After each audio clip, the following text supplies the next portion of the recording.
For centuries, the afterlife has been mapped in strictly physical terms, a geographical binary where gardens of sensory pleasure await the faithful and pits of fire consume the transgressive. In the 11th century, the Persian philosopher Nasir Khosrow examined these depictions through an analytical lens. He did not view them as physical locations, but as a complex system of metaphors. In Khosrow's framework, heaven and hell are not destinations you travel to after death. They are symbols for the current intellectual and psychological states of the human soul. Khosrow defines heaven as the active attainment of esoteric truth, a state where the mind finally understands the reality behind the symbol. Hell is the opposite state, an intellect that remains trapped within the literal outer shell of religious dogma, unable to see the meaning hidden inside. To understand how this works, we will deconstruct Khosrow's metaphors of seeds and fire, compare them to the mysticism of Rumi, and then test this framework against classical Western and Eastern philosophies. This framework shifts the focus of human life. It moves from physical relocation after death to a requirement for intellectual awakening while alive. Khosrow begins with a foundational observation. While the physical world requires literal structures to function, the intellectual world requires the extraction of naked truth. He refers to this state of intellectual clarity as the garden of the rational soul. Consider nourishment in nature. Physical food is hidden inside protective shells. Divine knowledge is no different, encased within literal religious laws. Accessing truth requires tawil, esoteric interpretation. This is the intellectual labor of cracking the shell to reach the core concept. Khosrow describes this as a psychological transformation, where the rigid, often bitter nature of literal rules is converted into the sweetness of pure understanding. In this model, paradise is an epistemological achievement.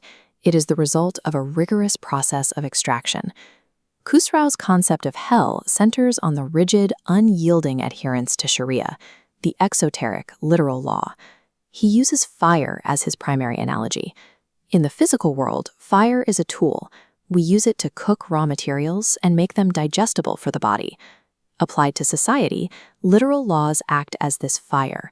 They maintain order and provide a basic structure for the uninstructed masses. But if applied to something delicate, it incinerates it. Forcing an enlightened soul to remain bound to literalism destroys its subtle intellectual nature. He also compares literalism to a potent medicine. In a chaotic, sick society, shown here on the left, the medicine is necessary for survival. But if a healthy mind is forced to consume that same medicine without understanding its purpose, it acts as a poison. For Khosrow, this is the definition of hell, an intellect being suffocated by the very structures meant to protect it. This structural logic is not unique to Khosrow. It is echoed in the fluid mysticism of Jalal al-Din Rumi. In the Mafnawi, Rumi presents the physical world as a shadow cast by an underlying inner meaning. Rumi distinguishes between surat, the outward form or appearance, and mana, the inner meaning. He writes, "O brother, you are that same thought. As for the rest, you are only bone and fiber." Rumi agrees with Khosrow's premise. Mistaking the outward surat for the total reality is a form of spiritual stagnation. Across these schools of Persian thought, mistaking the vessel for its contents is identified as a recursive intellectual trap. Hey everyone, if you enjoyed this video, hit that like button and subscribe. Drop a comment below, I'd love to hear what you think. Your support means a lot and helps me keep creating content. Thanks for watching, and I'll see you in the next one. This model of reality also finds strong parallels in classical Western philosophy. In Plato's allegory of the cave, prisoners watch moving shadows on a wall. These shadows are analogous to Khosrow's literal law. They are only projections of a higher reality. The escape from the cave into the sunlight represents the move toward the truth of the garden. Modern Western thought followed a similar path. Immanuel Kant distinguished between phenomena, the way things appear to our senses, and noumena, the reality of things as they are in themselves. Across these traditions, the primary obstacle to understanding is identified as the limitation of surface-level perception. We find this same mechanical logic when we look at Eastern Asian philosophy. In Buddhism, the concept of upaya, or skillful means, describes the use of specific tools to achieve a result.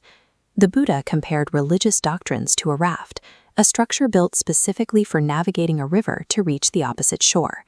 However, once you reach the other side, carrying that raft on your back for the rest of the journey becomes a pointless burden. This maps to Khosrow's model. The raft is a literal tool that must be used, but eventually abandoned to experience the destination. Similarly, in Taoism, words are described as fingers pointing at the moon. The tool is only useful if it leads you to the object it points toward. The structural logic is remarkably consistent across these traditions. The literal tool serves its purpose only until the underlying truth is reached.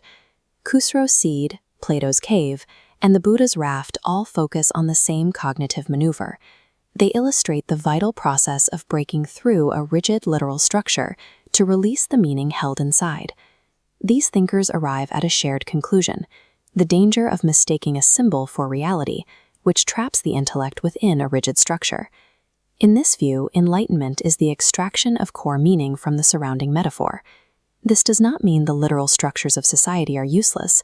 It means they are temporary stepping stones rather than a final destination.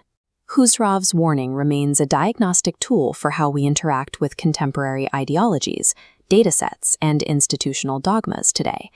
In every system we encounter, we are challenged to determine if we are engaging with the actual truth, or if we are just consuming the shell.